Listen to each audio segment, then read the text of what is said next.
Welcome to this high-energy masterclass explainer designed specifically to elevate your Cambridge 9706 accounting performance from average to absolute top tier. I am your master coach, an expert Cambridge examiner, and I know exactly where students are bleeding easy marks.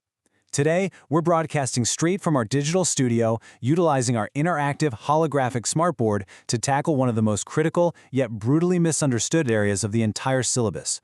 We're going to completely demystify adjustments to draft financial statements, focusing laser-like on the allowance for irrecoverable debts. Now, I have a complex, high-tariff 15-mark sample question loaded onto the smartboard right now. A question this heavy isn't just about balancing the books, it's about proving to the Cambridge examiners that you actually think like a seasoned professional accountant. We are going to dissect the complex constraints of this prompt, master the exact strategies you need for optimal time allocation, and deploy critical thinking frameworks that will completely transform the way you approach your exam papers. So, grab your notebooks, clear every single distraction, and let's unlock those top-tier marks together. Look at this quote from a recent principal examiner report. The stakes are incredibly high today. This insight brilliantly illustrates exactly where the battle for top marks is won or lost. It says the difference between a B and an A star often comes down to this exact topic. Why? Because adjusting for an allowance for irrecoverable debts tests your absolute judgment under extreme pressure. Before we even look at the numbers for a 15-mark question, we absolutely have to dissect the command word anatomy. Look at the digital highlighter on the board. We need to deeply contrast the word analyze versus evaluate.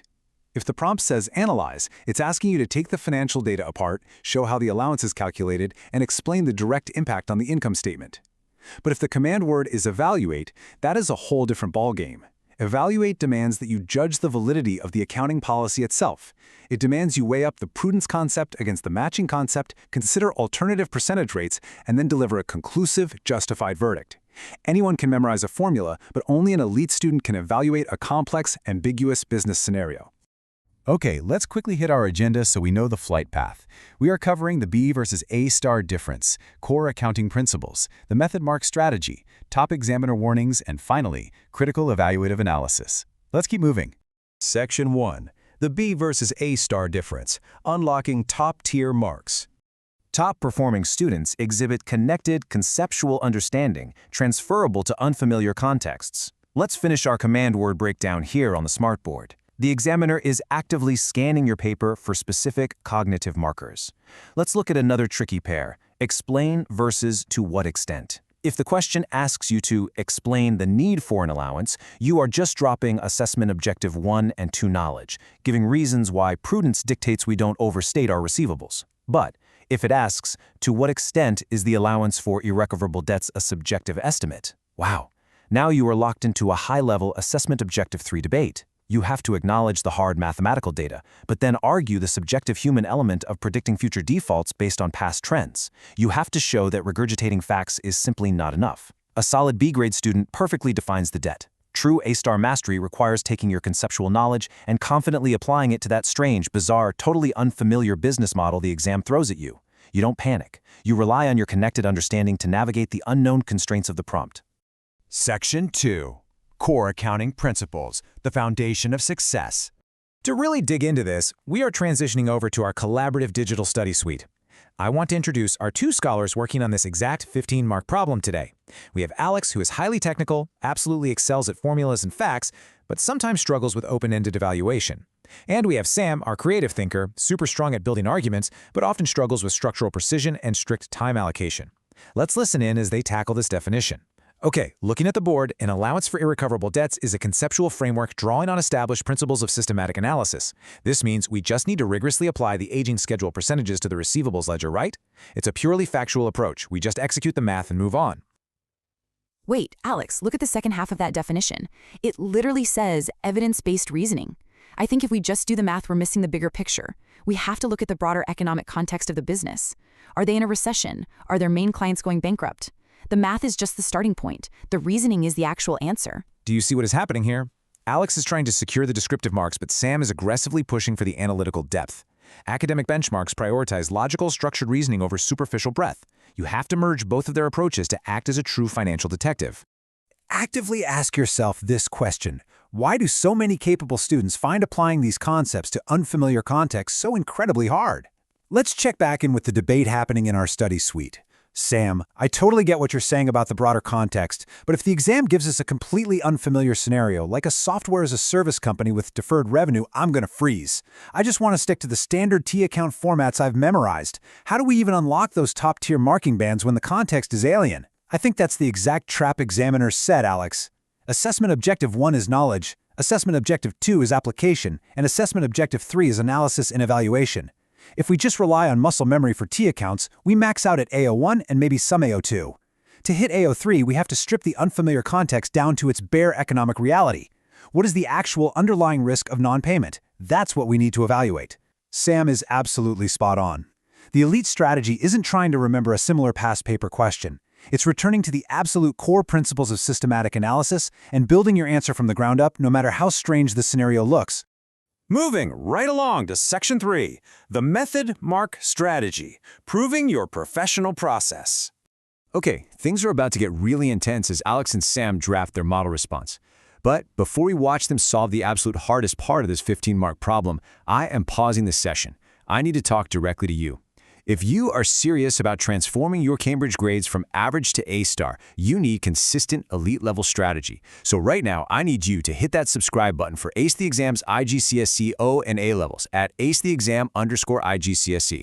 Go ahead, click the subscribe button popping up on your screen, and absolutely smash that notification bell, enabling all notifications so you never miss our weekly Cambridge Breakthrough Strategies.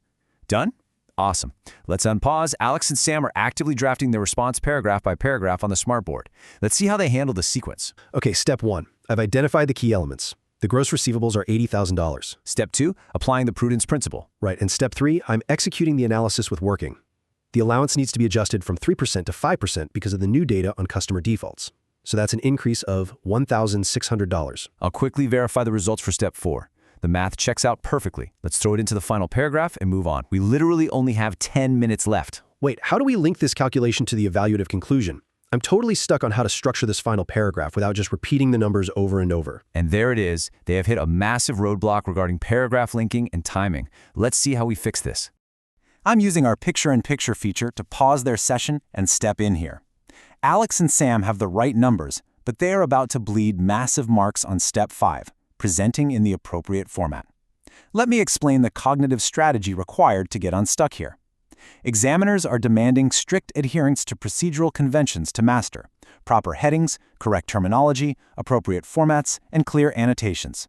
Sam is struggling to link the paragraphs because there is no structured format to the argument. When you're writing an evaluative paragraph in accounting, you don't just dump the numbers. You use the statement evidence impact framework. You state the adjustment, you provide the evidence from your working, and then you evaluate the impact on the financial statements. This isn't just about making your paper look pretty. It demonstrates your readiness for professional accounting environments. If you hand an examiner a perfectly calculated adjustment, but it uses slang, lacks proper terminology like income statement or statement of financial position, and has zero clear annotations tying the math to the business reality, your A-star is gone. You are role-playing as a professional. Act like one. Let's use a memory hack, a visual story method, to permanently standardize this procedural sequence.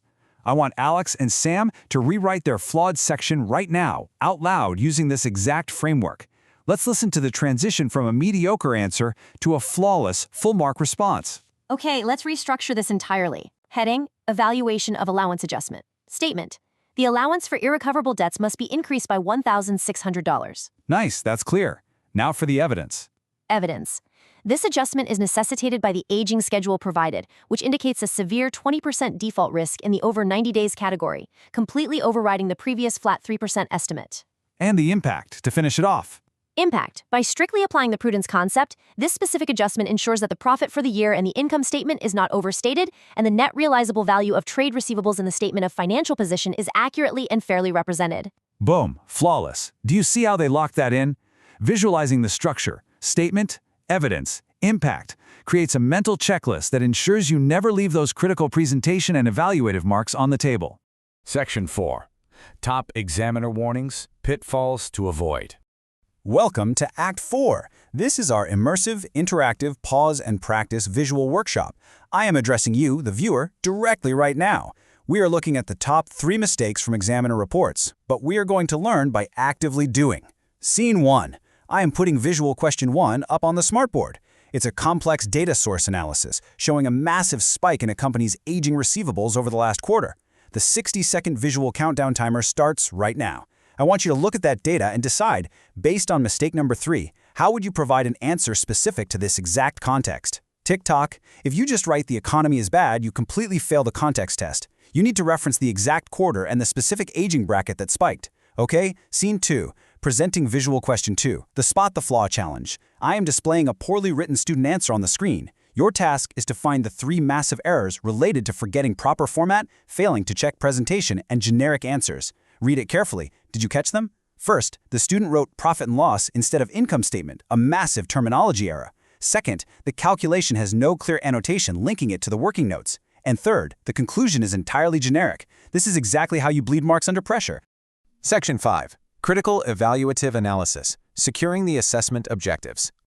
Let me systematically highlight and annotate the screens to dissect the correct paths from our workshop. Look at this 3-column table mapping the assessment framework. This reveals the exact traps set by examiners. If you were stuck on the descriptive level in our workshop, you only answered, "What is it?" You just noticed the bad debts. If you got to the analytical level, you figured out, "How does it work?" You calculated the percentage. But to beat the spot the flaw challenge, you had to operate at the peak evaluative level. You must provide justified recommendations and alternatives. If the exam prompt says the directors want to decrease the allowance from 5% to 2% to artificially boost reported profits so they can get a bonus, you cannot just do the math. You must evaluate that proposal. You have to aggressively justify why maintaining a prudent 5% is legally and ethically necessary based on the evidence, absolutely tearing apart the director's optimistic alternative. This is what critical evaluative analysis actually looks like in a high-stakes environment. As we wrap up this intense session, let's hear the personal breakthroughs from our scholars in the Digital Study Suite regarding generic versus context-specific answers. I realize now that my arguments, even when they were creative, were often way too generic. I've learned that providing a generic answer guarantees a B, but carefully linking every single point to the specific scenario is what guarantees the A-star. The context is literally everything. And for me, I see that just knowing the math and the formulas isn't enough to carry me. If the question details a technology company facing a sudden drop in consumer demand, my explanation for the allowance adjustment can't sound like a generic textbook example about a local grocery store. I have to weave the specific details of the prompt into my analytical reasoning. Exactly. The generic answer says the allowance is necessary due to bad conditions. The context-specific answer says, given that 40% of receivables are concentrated in the hospitality sector, maintaining a higher allowance is highly justified to adhere to prudence. You have to use the data as a weapon. Let's synthesize this entire masterclass into 3 core, highly memorable pillars. I call these the rules of comparative analysis, but they are essentially your ultimate exam survival kit. Pillar 1, the 3-step question scan. You must always identify similarities and differences in the data before you write a single word. Pillar 2, the paragraph balance formula. You must use comparative connectives and support every single comparison with hard data evidence extracted directly from the prompt. Pillar 3, the last 5 minutes review checklist. In the final minutes of your exam, you must draw strong, justified conclusions about the relative importance of your findings. Don't just leave the data hanging on the page. Tell the examiner exactly what it means for the business's bottom line. Ensure your format is perfect, your headings are crisp, and your annotations are crystal clear. These 3 pillars will absolutely bulletproof your responses against the most brutal marking schemes. We have completely deconstructed the examiner's playbook today. But knowledge without immediate application is entirely useless. So will you practice these procedural strategies today to ensure your next exam answer is flawless and context-specific? Crushing Cambridge exams doesn't happen by accident. It requires consistent, elite-level strategy. So before you go, you need to hit that subscribe button for Ace the Exam's IGCSE O and A levels at acetheexam_IGCSE. Turn on that notification bell right now for future exam hacks. And I want you to leave a comment down below with your exact target grade. Put it out there, commit to it. Keep studying hard, trust the strategic process, and rely on the systematic analysis we've built today. I will see you in the next masterclass.